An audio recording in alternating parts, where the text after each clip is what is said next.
Welcome to my YouTube channel. সকাল 6:30 বাড়ি থেকে পড়লাম বেরিয়ে। মেঘহীন মৃদু শীতের ঠান্ডা সকাল, সূর্যের আলোতে ঝলমলে বসন্তের ফুল। অটোতে শুরু করলাম পথযাত্রা। আজ আমরা ছুটে চলেছি প্রান্তিক গ্রাম থেকে শহরের দিকে।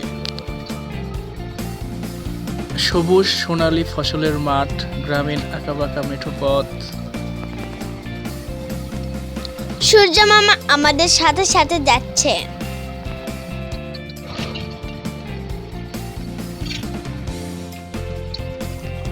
মাঠ পেরিয়ে বরেন্দ্র অঞ্চলের সেই বাঁধঝাড় চোখে পড়ল।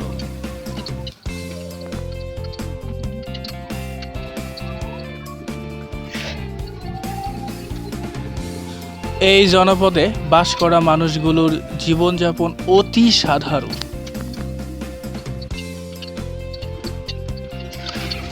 বেশিরভাগ ঘরবাড়িগুলো মাটির বা বেড়ার।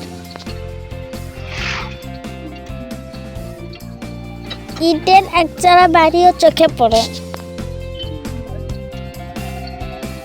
কৃষি প্রধান এই অঞ্চলের মানুষের প্রধান পেশা কৃষি।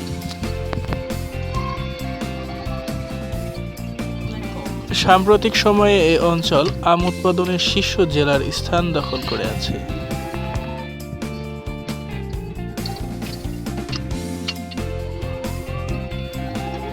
আম ছাড়া ধান, চাল, সবজি প্রচুর উৎপাদিত হয়।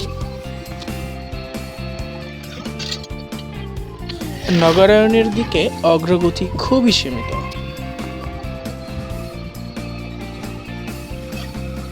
দেখতে দেখতে চলে এলাম নওগাঁ শহরের দিকে। নওগাঁ শহরের বালুরাঙ্গা, যেখানে বালু ছাড়া কিছুই দেখতে পাইনি। সকাল বেশি হওয়ার জন্য দোকানপাট তেমন খোলা ছিল না। অটোতে করেই পেরোলাম শহরের প্রাণকেন্দ্র, মুক্তির মোড়, রাজু ভাস্কর্য, ছোট যমুনা নদী।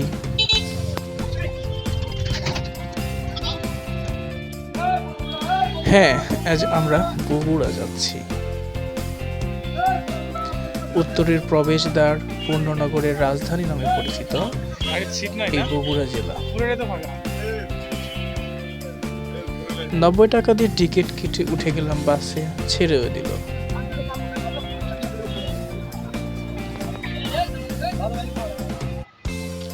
আজ চলে এসেছি বগুড়া ইন্ডিয়ান ভিসা অ্যাপ্লিকেশন সেন্টারে।